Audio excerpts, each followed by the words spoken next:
So, hello everyone. Welcome to an All Blaze No Glory special. Blaze is sleeping somewhere in the background there. I think he's had enough already. I'm joined tonight by Aisling Rafter of GB Bandy fame, as much as, and also the Queen of Northern Ireland, I believe. How are you doing, Aisling? Hi, I'm not too bad. How are you? I'm good, thanks. I'm good. And Aisling, we're doing this. It was you that first told me about this bandy venture for you and some of the Steel Queens girls and some other girls that obviously I've coached or know.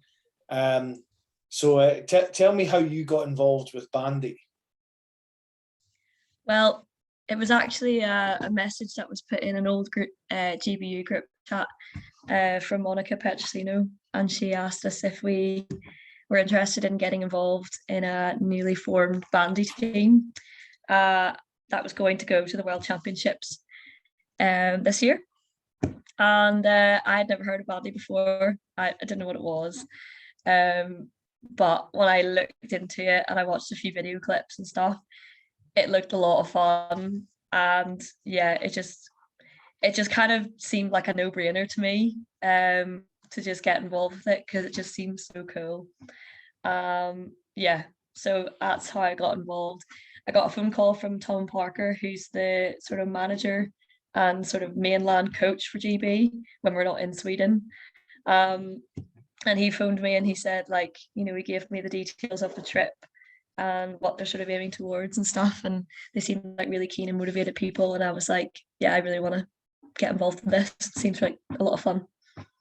Excellent. And now, one of the things the people who've been on before you have talked about is obviously some of the differences between ice hockey and bandy. Mhm.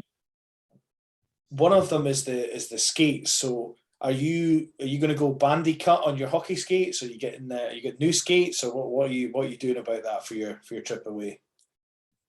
Well, actually, funny you mentioned that. So the first time we went to Sweden, um, we were told about the differences between a bandy skate and a hockey skate, just to make us aware that a hockey skate has a lot more grip on the ice than a bandy skate does, and that's why sometimes getting those long distances that the bandy skaters get is quite a little bit more difficult in hockey skates. Um, so I decided while I was out there, I would just give them a go and see how they felt. And one of the girls, Saga Hartley, who's on the team, she plays bandy in a bandy school in Sweden. She's a very good player. She has British nationality, so she's on the GB team as well. She gave me her old bandy skates, which fitted me perfectly. And they were amazing. I could like whiz around. It was like speed skating on this like gigantic ice pad. So yeah, it was great. The blades are slightly they have a shallower cut and more like a speed skate type of blade. So you get a lot faster with a lot less friction. But it sacrifices the ability to stop and do any tight turns, which can be a bit daunting at first. Fair enough. And I think now, correct me if I'm wrong, for perhaps people who are more akin to ice hockey skates, they're kind of similar to goalie skates in sort of look, aren't they? Or the ankles, back of the ankles missing and stuff. Is that right? Uh, as far as my knowledge of goalie skates is very basic, but I know I know that the blades are kind of look similar. The goalie skates in ice hockey, they have like a big thick blade, don't they? Like the blade shape is much different to a hockey skate. Um, so yeah, in ways it's similar because the blade shape's a wee bit different. But I don't really know exactly how much different it is to a goalie skate. Um, but yeah, the shape of the blade is like quite substantial. Like it's quite thick, if that makes sense, like in like length. Mhm. Um, yeah. Yep. No, and so did you find that going to bandy, obviously it's not the same thing, but going from ice hockey to bandy, with the transferable skills, how difficult did you find that? Well, in general, the main differences are you've got the bigger ice pad, the ball instead of the puck, and then a stick that's like half the size of you, as Mhm. opposed to hockey, which is the ice rink is about the third of the size of a bandy rink. It's got a puck and the stick, sorry, is the same height as you. So it was quite like trying to adjust to the size differences was the first thing, because like getting the scale of the game into your head is quite challenging when it's so much bigger. Because I'm quite more of a positionally aware type of player. Like I can see, I can, my main probably advantage as a hockey player is probably I can read the game quite well. I found that really difficult because that's like my whole entire my whole entire game is like being able to see and read what's happening. Whereas with Bandy it was a lot more challenging because I didn't know the sport at all. So I found like my main advantages as a player was gone. So I had to rely on like my like semi okay skating ability and my semi okay puck handling skills, which isn't like ball handling skills either. Um, a lot of the time you kind of hold the ball with one hand and you carry it around as you're using your body to protect. So it rather than having two hands on the stick as well, um, which sounds more challenging, but it actually isn't because the size of the blade on the stick is a lot longer. So you've got like, it's almost like cradling the ball rather than like loosely puck handling, if that makes sense. Yeah, that makes perfect sense. And I suppose using one hand probably puts you in a more comfortable position skating wise, for especially for an ice hockey player who's used to a longer stick, than perhaps skating like you're trying to play field hockey with skates on, presumably.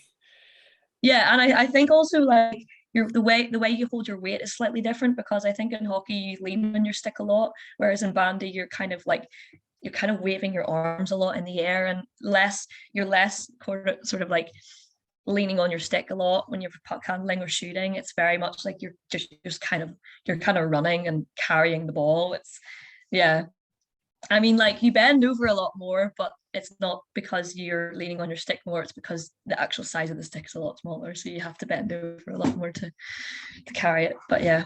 Yeah, that's making my old knees feel sore just thinking about it. Yeah, and the back too. It's hard on the back too, but once you get used to it, okay. Yeah. Now, in terms of shooting and stuff, it's something I didn't really touch on. Obviously, in hockey, a lot of your power comes from the flex of your stick, essentially, when you shoot. So if you take a slap shot, you kind of want to hit the ice slightly behind the puck to generate that power. But the only time I've really seen anyone up close hit a bandy ball was Vicky Carson when she was doing a wee video for it that she'd been asked to do, and it seems a bit more kind of like a golf swing. Or how what's the difference like in shooting? Because is it less weight based, perhaps? Yeah, I think you don't really necessarily use the flex of your stick at all. You more so use the momentum of swinging the stick, as in would be with golf. Again, I'm not a bandy shooting expert because I definitely don't think my skill set lies with shooting and bandy either, because I'm not very good at shooting. But it, as you say, because it is so different to hockey. So yeah, if you're a keen golfer, I think you'd be able to apply that transferable skill really quickly. But I'm not someone that goes golfing at all. So yeah, it was an eye opener for me. But it's definitely to do with sort of the momentum as you sort of bring the stick around and like hit it like that. Yeah. Other ways to do it is kind of like a sort of like a field hockey like slap shot, where you kind of like I don't really know how I've only played field hockey twice, but you kind of like slap it on the ground as well. So yeah, it's very different. And the power essentially I think comes more from the momentum of just your general movements rather than any flexing of anything. Great, great.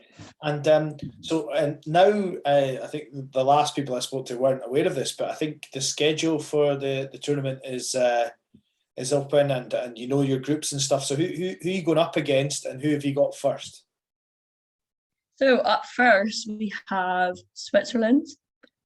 This is all in Swedish, by the way, so I might get the countries wrong just because I'm trying to. It looks like Switzerland. It might not be Switzerland. It's Schweiz, so I think that's Switzerland. I think that's Switzerland. But we're playing them on the 23rd of March at 11, and we're the opening game of the tournament. Our games are two 30-minute halves. which is not the usual length of a bandy game. The usual length of a bandy game is 45 minutes, but because we're Group B, they've made the Group B games 30 minutes each period, or each half, sorry. So, yeah. So we have a game every day, and then that's until the 26th, where we have semi-finals and finals after that. So it's quite a quick tournament in the sense that everything's happening in quite a short period of time. You're going to have a few games, and then your semis and your finals, which I hope you're part of. Yeah, it's the 23rd of March is a special day for me as well. I'm getting my kilt fitted for my wedding on that day, so I can try and watch the bandy results as the guys measure my waist. So I don't. Are you going for a traditional sort of marriage then? Sort of. We're getting married in a church, and the reception place is like right across from it, which is kind of similar to like a village hall. So we can kind of do it up whatever we want. So that's quite nice. So I've contacted the kilt place so they can get the boomerang to measure my waist, because the guy will not get his arm round, so he has to swing it round to catch it the other side. Maybe I might get it in Sweden and throw it back to him. All right, cheeky fucker.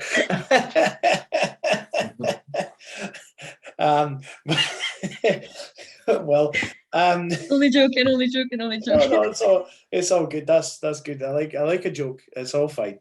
But yeah, no, that's it. That's good. So it's all quite short. So who else have you got to play apart from Switzerland, or do you not know because of the language? We've got Estonia, Holland, and that's where the schedule ends. We definitely have more teams to play for sure. But for now, it's just Estonia, Holland, and Switzerland, I think, because we're just Group B. And if we win the Group B round, then I think we get to play the losers of Group A. To try and go up to Group A for the next time. To try and get to Group A for next year, or whatever year it happens. With Sweden and Finland and others. Yeah, so in Group A we have Norway, USA, Sverige. What's that? I'm not too sure. That is Sweden. Probably Sweden. Yeah. And Finland. And no Russia. So yeah, of course. Yeah, I understand that Russia will not form part of it this time for obvious reasons. Removed. Yeah. I don't think we need to dwell on that. That's for a different type of podcast. But I'm just happy they can still happen. Yeah, well, I'm glad they can, because as I said to you before we came on the call, obviously a lot of things have been victim to COVID, amongst other things, and of course it was very disappointing that you didn't get to go to the university World Games for the university for ice hockey. So this, I'm not saying is a replacement to it, it's a different experience, and hopefully you'll get to your university games next year in Salt Lake City, and my hope is that will be what I retire on.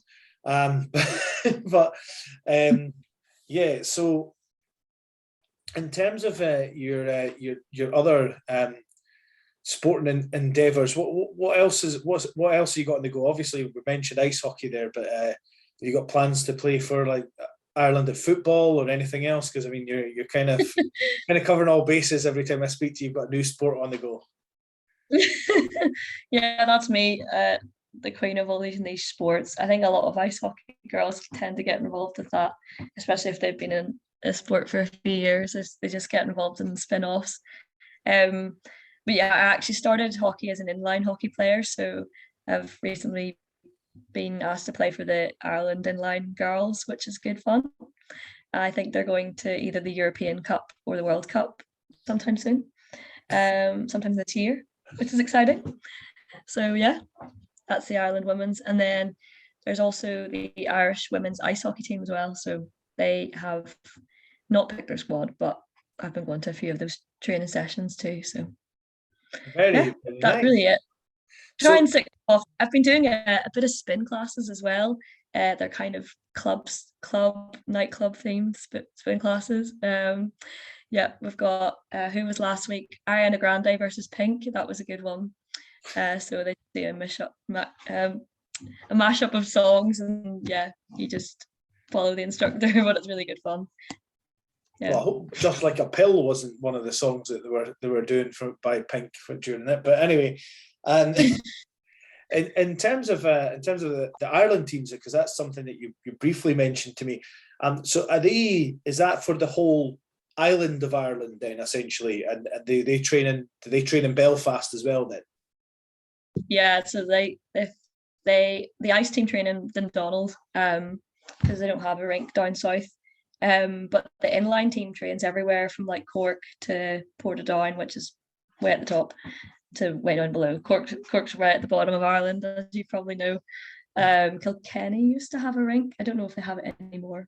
But yeah, they have inline rinks everywhere in the south, pretty much. Very nice. And I think I saw today on Facebook that one of the former Steel Queens, Declan Fitzpatrick, was over. Was that part of the Ireland ice hockey team, or was that a different thing altogether? Yeah, so one of the girls that is part of the Ireland ice hockey team, she's called Dorinda. She's really nice.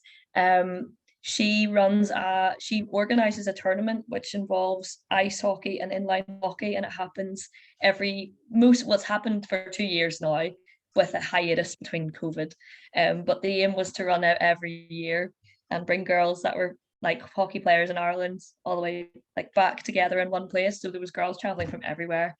And I think there was a lot of girls coming from different countries as well, like Devon and stuff. She's like not Irish, but she came over to play anyway. So it's open to anyone, which is good fun. So we did the Global Girls game last week as well. Through that, we just made it all into one. So yeah, that was really good fun. I was glad I was involved with that. I was home at the right time. And then they had a full day the next day of inline hockey games. So yeah, very good. Very good. Yeah, no, it's good to hear. I like these global girls games. I think the GB junior team had one as well recently. Looks very fun, and getting it's a good way to market the game essentially, and also to make it, to give more people opportunities to try and test themselves at a higher level, I think, or to learn from new people. I think we get very fixated on what our clubs are doing a lot of the time at the sort of semi-pro amateur level in this country, and forget about the fact that hockey's supposed to be fun, and you learn better if you play with more people. So yeah, that's all good. So what's the travel plans? Because obviously you're missing my stag do, my Steel Queen stag do for this tournament, which I'm not disappointed about, because I'm glad that you and Vicky and Beth Milne are all getting to go over there as Steel Queens and former Steel Queens. What's the sort of itinerary? When do you get there? Do you have a few training sessions before the first game as well? Yeah, so we go there on the 20th of March. We have a flight on the 21st morning. So Vicky and I are traveling, and Amy Thorpe's also coming along to watch. We're traveling on the 21st morning from London to Copenhagen, and then someone's meeting us in Copenhagen to bring us to, I think it's pronounced Vaxio or Vaxio. I could be wrong, but we're going there. And my mom's also coming, so that's fun. She's also flying from Edinburgh. So yeah, we're staying until our first game's not till 23rd. So we've got maybe a couple of warm-up games before then, all being well, and a couple of training sessions. And I think a few of the GB Bandy boys are also going to come down and help out as well, who are a group of lads who are all kind of Swedish mainly. But yeah, they said they wanted to come down and maybe have a camp as well when we were all there together. So I think they'll be there for the first few days. And then on the 27th and the 8th, we have, or I think this is 27th and 8th with the closing ceremony, but on the 22nd, we have an opening ceremony, which will be fun. So yeah, it goes all the way to the 28th of March. So yeah. Brilliant. And then back on the 29th, roughly. So yeah, really sorry we're missing your stag do, but yeah. Yeah, no, can't be helped. It's all good. And I don't know if you'll know this, but I'm asking this for myself, but also for Michelle Davidson. Shout out to you, who always asks this question before games. Is there a stream? Is there a stream? There will be a stream. I don't know how you can stream it, but I know there will be a stream. It's being streamed all across the world, as far as I know. But so we'll certainly find out, because that's something I will share on the Steel Queens pages Yes, please. and on the All Blaze No Glory pages so people can watch and check it out. Because my understanding, and from speaking to Amy, who's quite into football before, Amy's now not playing because she's not able to, but was that if you kind of like football, this is the kind of middle ground between football and ice hockey. So it might be a good thing to kind of, I don't know, wet your beak if you're not sure about ice hockey, because tactically it's very similar. Yeah, no, definitely. I was watching ice hockey with a girl who plays field hockey for Ireland, and she watched it. I don't know if she watched it for the first time, but she was asking me loads of questions while we were watching it. Went to a Giants game together, and she was like, "So it's basically like a counter-attack game." And I was like, "Essentially, it is. It is just a counter-attack game." Whereas football and field hockey and bandy, it's all very similar in the sense you've got 11 aside, and it's like, yeah, a very strategic sort of bringing up the pitch. And yeah, the counter attacks are minimal, I would say. You don't really have those big rushes up as often, so yeah, it's definitely an easier one to ease yourself into ice hockey. Yeah, so yeah, I certainly would like to share that and and let people see it. I certainly would be interested in watching some of it too, see how you guys are getting on. But also, I've never really watched a bandy game. I've watched little bits of what I could see. I'm sure YouTube's a wonderful place, but normally when you go down that dark hole, you end up watching broomball, which is just a ridiculous sport. But probably the next one you'll be playing for GB or Ireland in. But you never know what's happening next. No, your mum says it's difficult keeping up with you. Yeah. So, do you have positions and stuff assigned now, or anything like that, or is that something that you're still figuring out? We're still kind of figuring that one out, to be honest, because it's not as simple as who's attack and who's defense. Like there's 3 layers of defense and 3 layers of attack, and then you've got midfielders. So it's very much like football. I think sort of the midfielders move around between different positions, such as like striker and things like that. So like they move around quite a lot. And then my position's kind of like it's meant to be sort of a mixture between just attack and defense, but I pretty much bring it up from the goal line and I'm there at the attacking circle. So I'm pretty much someone that runs along the side of the rink through the whole game. So they say that like the person there has to be sort of the nippiest or one of the nippier ones. So I've got maybe the skating aspect is that like there, but in terms of shooting, I'm more of just a passer. So I think that kind of everyone's kind of playing their strengths, I would say, in each of their positions, I would say. Yeah. Cool. Well, I think in football parlance that would be considered being like a left back or a right back almost. Yeah. That's also, they call them right and left backs as well. So, yeah. Or full backs, I think, is the collective term in football for both of those positions, because they go up and they come back again. So you're kind of a defender. Yeah. You attack the wing essentially of the ice in this game, I presume. Is that kind of the chat? Pretty much. Yeah. And the other thing we've not had one, but what's it? Have you had any feedback from the goalies who are maybe new to the game? Because the goal looks a lot harder to defend perhaps than it is in ice hockey.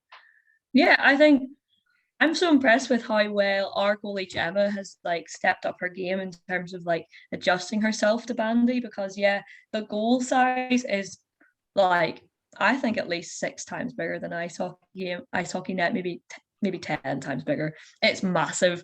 And they also don't have a stick, which is just crazy because like I think goalies use their stick quite a lot. Mm-hmm. Yeah. So, well, yeah.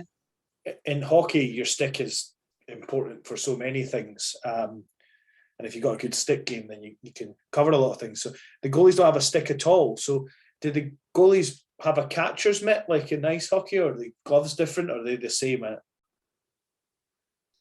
I feel like I might have seen this wrong, but I feel like it's not the same as a catcher that is in ice hockey. I think it's kind of more like blockers in a sense.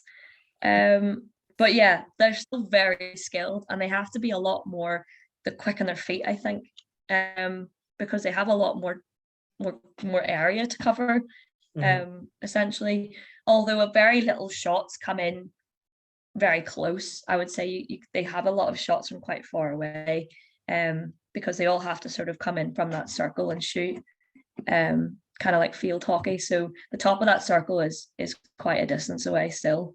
So whilst it might be a bigger net, they shoot from a lot further away. Yeah, and do you have to shoot in the circle then when you're playing? You can't shoot from, say, the halfway line. I'm not suggesting that would be a good idea anyway, but I think I'm not entirely sure, but it actually is very difficult to shoot from before the circle. It's just like too far away. Like if you're maybe a very skilled bandy player, I think maybe you could get it before the circle. But once you're in the circle, it's even still very challenging to get around. I think there'll be about 14 people in that circle by the time you get it there. So yeah, it's very challenging to get it through that circle. Cool. And is there a team sort of goal? Have you discussed like where how you want to get on? It's your first World Championships, and they say always set realistic goals. Has that been discussed? Or I mean, it might be something you can't tell me anyway. But is there a sort of a satisfactory sort of we want to win one game, or does there not any kind of that chat? It's just go there and do the best we can. To be honest with you, I think we're going for gold, as in we're going to win. I think a lot of the guys, especially from the leadership point of view, have a lot of faith in our team. Like for example, when we were away in November in Katrineholm in Sweden, we had the best bandy player in Sweden coaching us, and he wasn't like the head coach, but he just decided to help out. And since that, he's decided to, invest in making slots available every year for girls from Britain to come over to spend a week or so learning from the best club in Sweden to help boost the Britain program. And like he's taking that as own personal initiative to do that. And I remember speaking to him because I was one of the girls that luckily got out there.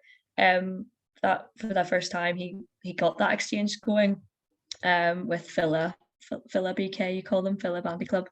And that was amazing. But the girls were treated like professionals, but I kept thinking, why am I here? Like, you know what I mean? It just seemed so random. Especially we were girls that he doesn't know, he doesn't coach regularly, and we're people that don't even play the sport regularly. So he just said that we have a lot of potential, and he just wanted to. He's never felt the energy as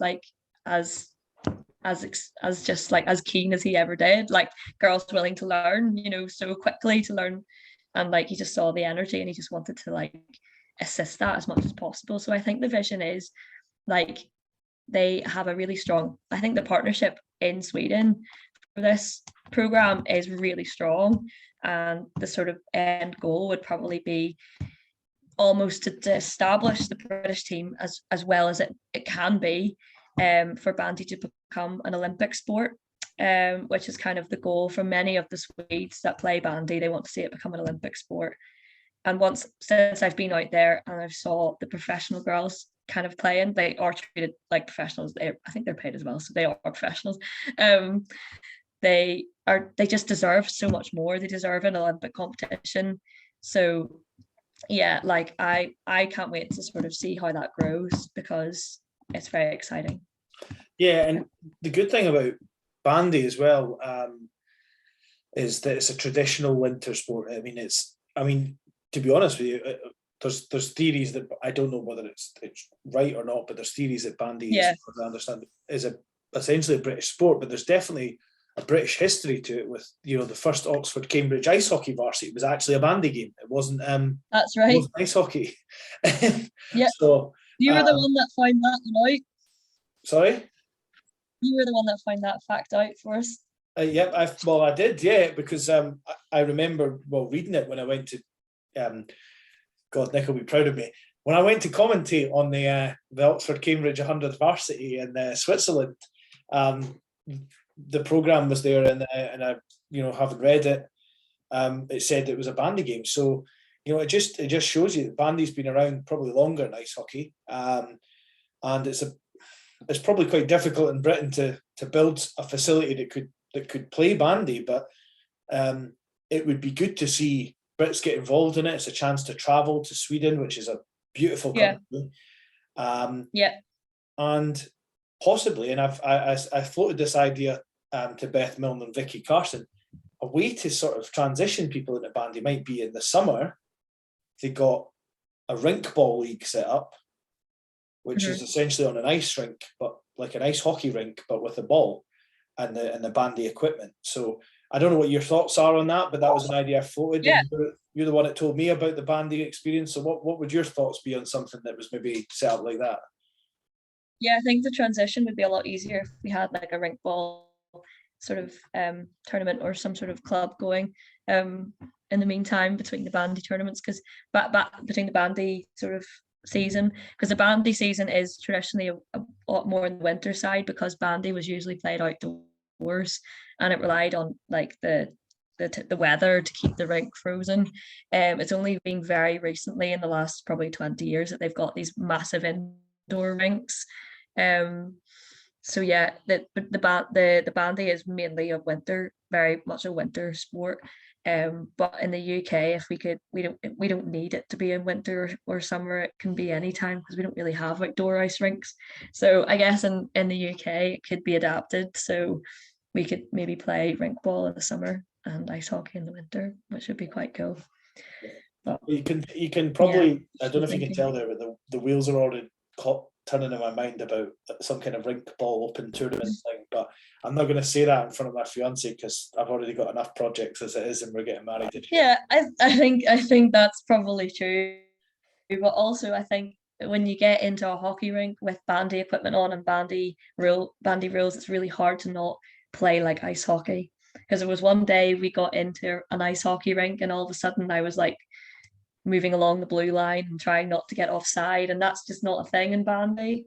So yeah, it's hard to sort of forget about those rules. I think we would need to sort of almost get a blank ice pad and go from there. I think very challenging. Excellent. Well, before, I've obviously talked to you a lot about bandy and ice hockey and all sorts, but before you go, is there any I don't know if your fundraiser is still in the go, if you want to give that a little plug, but is there anyone you want to give a shout out to as well? You frozen. I think you frozen a little bit there. Yeah, sorry, you froze there for a minute. Can you hear me okay? I can hear you kind of okay now. So is your fundraiser still in the go for Bandy? Is that now kind of served its purpose? I think the fundraiser is probably closed.